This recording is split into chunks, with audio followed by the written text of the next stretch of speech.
మీరు వెళ్ళండి నాన్న, నేను చూసుకుంటాను. బాబు, మేము మా ఇంటికి వెళ్ళొస్తాం. వెళ్ళొస్తాం బాబు. మీరు పదండి నాన్న, నేను వస్తున్నాను.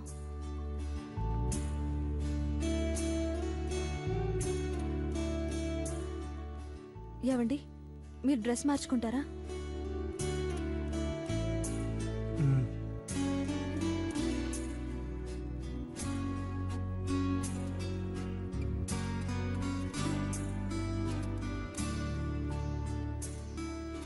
ఈ డ్రెస్ మార్చుకోండి, నేను వెళ్ళి జ్యూస్ తెస్తాను.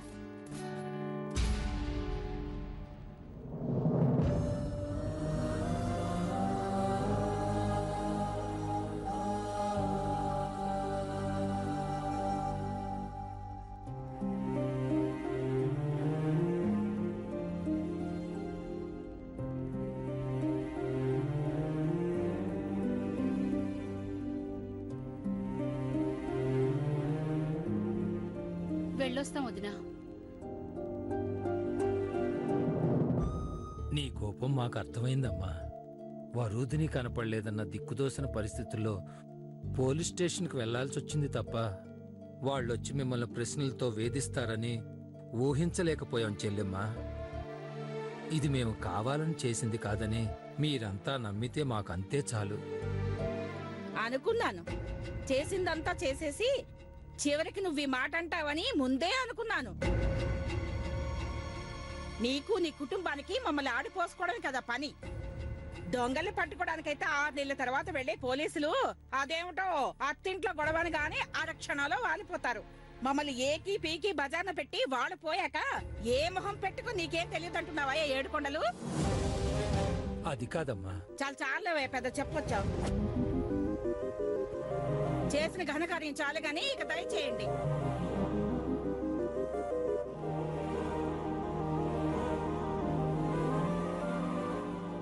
పోయేస్తాం పెద్దమ్మి. వెళ్ళొస్తాం అమ్మీ. వెళ్ళొస్తాం అమ్మీ. పోయేస్తాం అమ్మి. బావగారు, పోయేస్తాం. వెళ్ళొస్తాం అన్నయ్య గారు.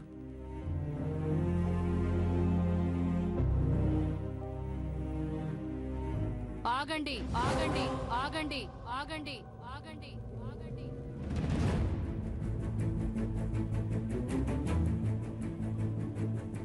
వెళ్ళండి, మళ్ళీ రాకండి, మళ్ళీ రాకండి, మళ్ళీ రాకండి, మళ్ళీ రాకండి.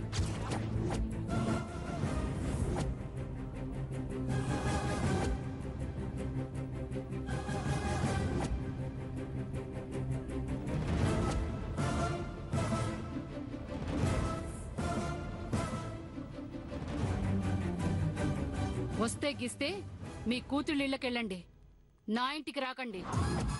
ఏంటమ్మా, వాళ్ళిల్లు వేరు మీ ఇల్లు వేరునా?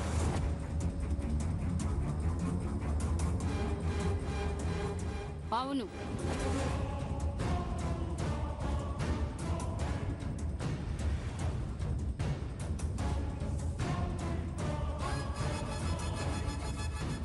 ఇక ముందు నీ కూతుళ్ళు నా ఇంట్లో ఉండరు.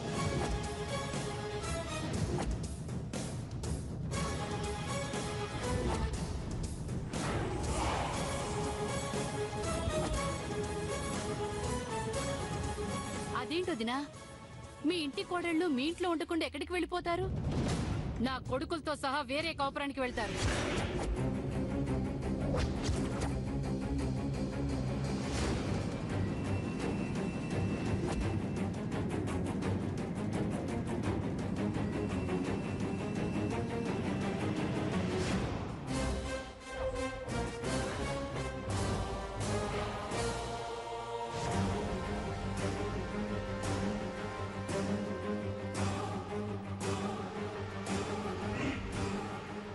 భారతి, మీరాగండి, నన్ను పూర్తిగా మాట్లాడనివ్వండి. ఏంటి నువ్వు మాట్లాడేది? పూర్తిగా స్పృహలో ఉండే మాట్లాడుతున్నావా? నేను స్పృహలోనే ఉన్నాను. అన్నీ తెలిసే మాట్లాడుతున్నాను. జరిగిన అవమానాలన్నీ దృష్టిలో పెట్టుకుని ఈ నిర్ణయం తీసుకున్నాను. అసలు నిన్నెవరు అవమానిస్తారే? పార్థుని తప్ప ఈ ప్రపంచంలో అందరినీ నువ్వు అవమానించాల్సిందే. హా, అందరూ నన్ను మాత్రమే వెలివేస్తున్నారు. నన్ను మాత్రమే ఒక రాక్షసులా చూస్తున్నారు. నన్నే దోషం చేసి 10 మంది ముందు నిలబెడుతున్నారు.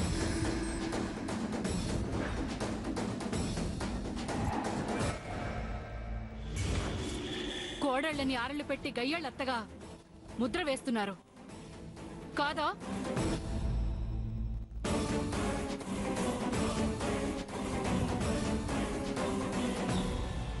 లేదా? మీరు చూడలేదా? నన్నెవరు నిలదీయలేదా? అసలు నాకు అవమానమే జరగలేదా? పరువు నీకు తప్పిపోయిందని రిపోర్ట్ చేయడం కూడా తప్పేనా? కాదా లేదా చూడలేదంటావు? ఎందుకో నీకు తెలీదా?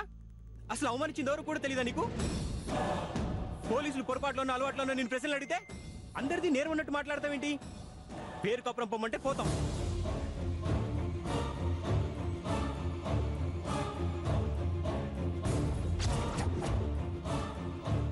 మేమేం బతకలేవా?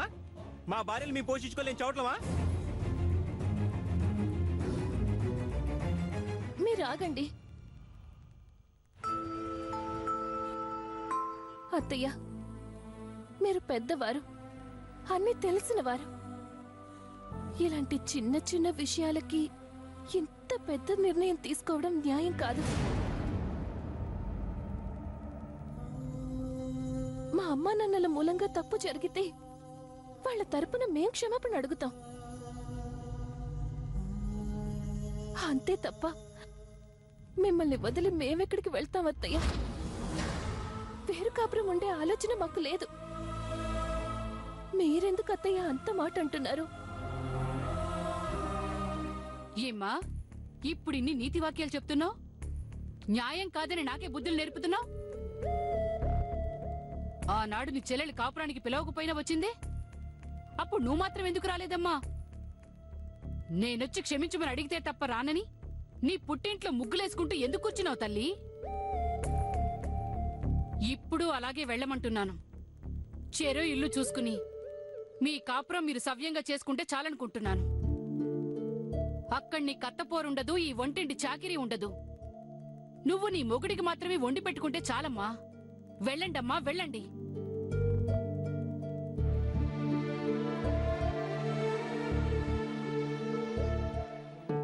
వెళ్ళండి వెళ్ళండి అంటూ ఏదో తప్పు చేసిన వాళ్ళని తరిమేసినట్టు తరిమేస్తున్నారేంటి? మీరన్నీ ఆలోచించే ఈ నిర్ణయం తీసుకున్నారా? అమ్మా మహాతల్లి, నారద మహర్షికి నీకు పెద్ద తేడా ఏం లేదు. చిచ్చు మొదలైందే నీ వల్ల. నువ్వు అడుగు పెట్టేదాకా నా ఇల్లు ప్రశాంతంగా ఏడి చచ్చింది. తమరు కాలు పెట్టారు, మా బతుకులు బజార్ల పడ్డాయి. నువ్వు కారు కింద తలకాయ పెట్టి కూడా ఇంట్లో ఉన్న అత్తో కారులో ఉన్న మొగుడో తోసేశారని పోలీసుల్ని నమ్మించగలవు తల్లి. నీ మూలంగా నా కొడుకు ప్రాణాల మీదకి తెచ్చుకుని మూలన పడ్డాడు. నీ మూలంగా మేమందరం పోలీసుల దృష్టిలో రాక్షసులమైపోయాం. ఇంకా మమ్మల్ని ఏ దుస్థితికి దిగజార్చాలని మా ఇంట్లో ఉంటావు? అక్కర్లేదు, వెళ్ళి మీ బ్రతుకులు మీరు బ్రతకండి. ఏం మాట్లాడుతున్నావు భారతి? నీకేమైనా మతిపోయిందా? నీ బతుకు బజార్న పెట్టింది మాయదారి సంత. ఎప్పుడైతే వాళ్ళ సంబంధం కలుపుకున్నామో అప్పుడే మనం బొందలో పడ్డాం. మధ్యలో నీ కొడుకులేం తప్పు చేశారని వాళ్ళని వెళ్ళమంటున్నావు? అంటే ఏంటి ముసల్దానా నీ ఉద్దేశం? కోడళ్ళని మాత్రం వేరు కాపురం పంపించేసి కొడుకుల్ని ఇంట్లో పెట్టుకోమని దిక్కుమోసారా చెప్తున్నావా? అసలు నేను ఒకదాన్ని ఊరవతల గుడిసేసి పంపాలి వేరు కాపురానికి. నీలాంటి మందరుంటే ఇంటికి ఒక కైకేం తయారు చేస్తుంది. నోర్మై, కొడుకులు సంపాదించేవాళ్ళు కాబట్టి తేరగా తిని కూర్చోవచ్చని మమ్మల్ని మాత్రం ఉండమంటావు? అదేం కుదరదు. వెళ్ళాల్సి వస్తే ఎవడి పెళ్ళని వాడు తీసుకుని బయటికి వెళ్తాం. గుర్తుపెట్టుకో. వెళ్ళండ్రా, నేనేం ఉండమని చెప్పడం లేదు, వెళ్ళమనే అంటున్నాను. మిమ్మల్ని పెంచి పెద్ద చేసి పెళ్లిళ్ళు చేసి చివరికి మీ మూలంగానే మేం ఒంటరిగా ఉండాల్సి వస్తోంది. పోండి. అమ్మ చెల్లెమ్మ, అత్తామామలున్న ఇంట్లో అయితేనే పిల్లలు ఇల్లు చక్కదిద్దుకోవటం ఎలాగో, సంసారాన్ని సరిదిద్దుకోవటం ఎలాగో, బాధ్యతల్ని పంచుకోవటం ఎలాగో నేర్చుకుంటారు. ఇంట్లో తల్లిదండ్రులు మందలిస్తారేమన్న భయంతో కొడుకులు, పొరపాట్లు చేస్తే అత్తమామలు ఊరుకోరని కోడళ్ళు అదుపాజ్ఞలో ఉంటారు. అదే విడిగా పంపితే అనుభవం లేక, తెలిసి తెలియక కాపురాన్ని పాడు చేసుకుని వెనక్కి రాలేక, అక్కడే ఉండలేక నానా ఇబ్బందులు పడతారు. అత్తమామల నుంచి విడతీసి వేరే కాపురం పెట్టుకోమని చెప్పే తల్లిదండ్రులు ఉండొచ్చేమో కానీ మేమలా అన్నిటికీ కోరుకోవటం లేదమ్మా. అవునొదినా, అందరూ కలిసి ఉంటేనే పండంటి సంసారం అనిపించుకుంటుంది తప్ప ఎవరికి వారు విడిపోయి కష్టాలొచ్చినా నష్టాలొచ్చినా చెప్పుకోవడానికి ఆదుకోవడానికి ఎవ్వరూ లేక ఒంటరి వాళ్ళైపోతారు. దయచేసి పిల్లలకు అలాంటి శిక్ష వేయకండి.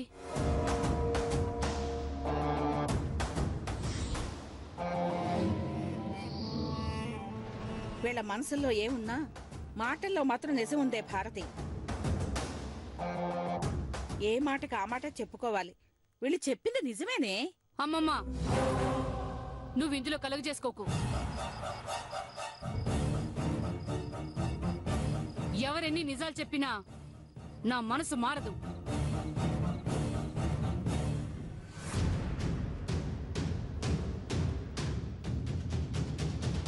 ఇప్పుడు ఇన్ని సుద్దులు చెప్తున్న ఈ పెద్ద మనుషులు ఇంతోటి అందగత్తెలు మనకు దొరకనే దొరకరన్నట్టు, కోట్ల కొద్దీ కట్ల కానుకలు లాంఛనాలు మన ఇంట్లో గుమ్మరించినట్టు, బిడ్డలు తుమ్మినా దగ్గినా పోలీసులు వెంటేసుకుని ఎందుకు వచ్చారు? ఎందుకు మనందరినీ వీధిని పెట్టారు? ఆనాడేమైంది వీళ్ళ తెలివి? అప్పుడు నా పెద్దరికం కనిపించలేదా? అప్పుడు పండంటి సంసారాన్ని పాడు చేయడం ఎందుకు అనిపించలేదా? అవన్నీ వదిలే భారతి. మీరు నోరు విప్పారో మర్యాద దక్కదు. మీరొక గోడ మీద పిల్లి. మీ మాటలు లెక్క చేయాల్సిన అవసరం నాకు లేదు. అడవిలో మాత్రం నా మాట వింటానని మాట ఇచ్చి ఇంటికొచ్చాక మాట మారుస్తావేం భారతి? నేనింతే, ఇలాగే మాట్లాడతాను. ఇది అడవి కాదు, ఇల్లు. మీరు నోరు మూసుకునే ఉండాలి. అది కాదే, ఈ విషయంలో ఇంకెవరూ మాట్లాడడానికి వీల్లేదు. నా నిర్ణయం మారదు. నా కోడళ్ళిద్దరూ కొడుకులతో కలిసి వేరే కాపురానికి వెళ్ళక తప్పదు. అయితే నీ నిర్ణయంలో మార్పు లేదంటావా? పార్దు కోలుకోగాని ఇంట్లో మీ నలుగురు ఉండటానికి వీల్లేదు. నువ్వు ఇంత భారీ నిర్ణయం తీసుకున్న తర్వాత మీ మాట్లాడేది ఉంది. అలాగే వేరే కాపురం పెట్టుకుంటాం. నువ్వు రా పెద్దమ్మి, ఏమండి? కొత్తింటికి అవసరమయ్యే సామాన్ లిస్ట్ రాసుకుందాం. రా. అది కాదండి. పెన్నెక్కడా? ఏమండి? ప్యాడ్ ఎక్కడా? ఏమండి, నా పేపర్ మాట ఎక్కడా? వినండి. ఏమండి?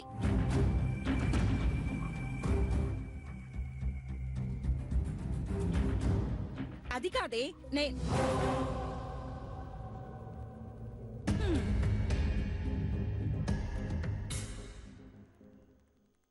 అది కాదు భారతి.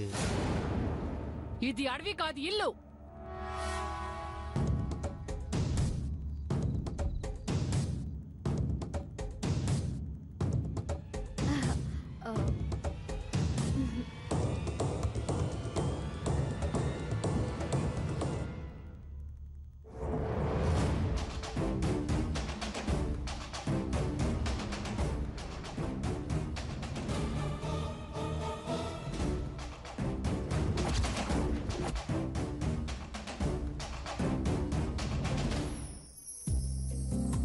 ఏమండి?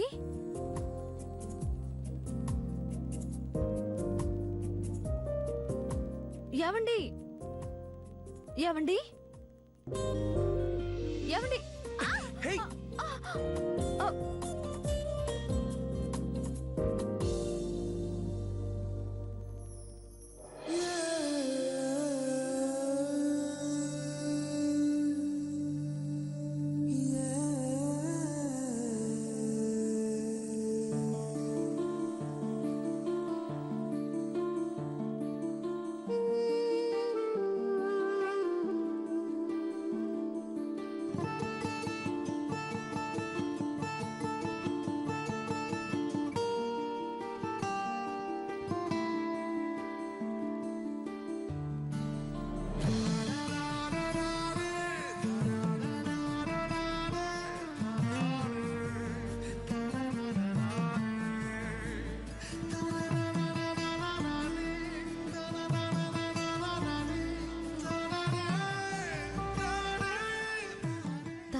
బుట్టలో పడ్డమంటే ఇదేనా అండి? ఏంటి? ఇంతసేపు నా గుండెల్లో 1 కోటి వీణలే మోగాయండి. ఇప్పుడు 2 కోట్ల వీణలు మోగుతున్నాయి.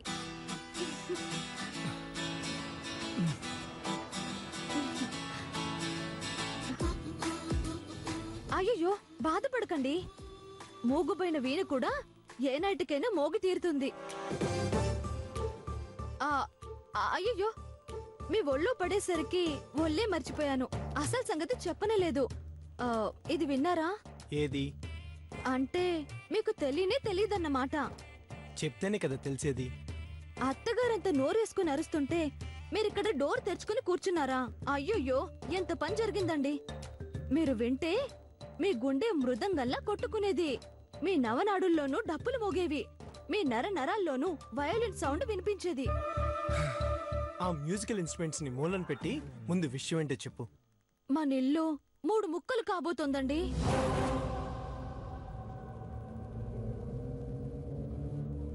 కంగారు పడకండి, ఈ ఇంటికి గట్టి సిమెంటే వాడారు. నేను చెప్పేది మన పండంటి సంసారం గురించి, మన పచ్చని సంసారం గురించి, మన ఉమ్మడి కుటుంబం గురించి, మన బంగారు కుటుంబం గురించి. విషయం స్ట్రైట్ గా చెప్పు. అత్తయ్య గారు మనల్ని వేరు కాపురం పెట్టుకోమని అల్టిమేట్ జారీ చేశారండి.